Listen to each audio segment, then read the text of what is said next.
ஒரு சப்ஸ்கிரைபரு கருப்பு கவுனி அரிசி பாயாசம் கேட்டாங்க. சரி நான் வீடியோ போடுறேன்னு சொன்னேன். போய் பார்த்தா கருப்பு கவுனி அரிசி இல்லை. சரி ப்ரௌன் அரிசியில் நம்ம பாயாசம் செய்தலான்னு ஒரு டல்மார் எடுத்து ஓவர் நைட்லேயே நல்லா மிக்ஸி ஜாரில் போட்டு தண்ணீர் திட்டமாக ஊற்றி ஊற வச்சு ஒரு ஓரமாக வச்சுட்டேன். விடிகாலை எழுந்திரிச்சு அதை நல்லா தண்ணியை வடிகட்டிட்டு ஒரு டல்மாருக்கு ஒரு 5 டல்மார் எடுத்துக்கலாம் தண்ணி.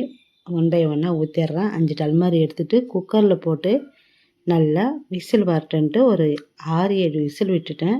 நல்லா விசில் வந்துடுது. விசில் வந்ததும் கொஞ்சோண்டு அதுக்கு கொஞ்சம் சால்ட்டு சேர்த்துனேன். நாட்டு சர்க்கரை எடுத்தாச்சு. நாட்டு சர்க்கரை சேர்த்துக்கலாம், வெல்லமும் சேர்த்துக்கலாம்.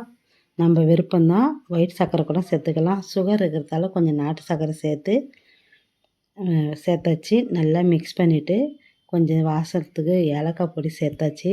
ஒரு கரண்டியில் கொஞ்சம் நெய் சேர்த்து முந்திரி திராட்சை நல்லா பொரிய விட்டு சேர்த்தாச்சு. நல்லா மிக்ஸ் பண்ணிவிடுவோம்.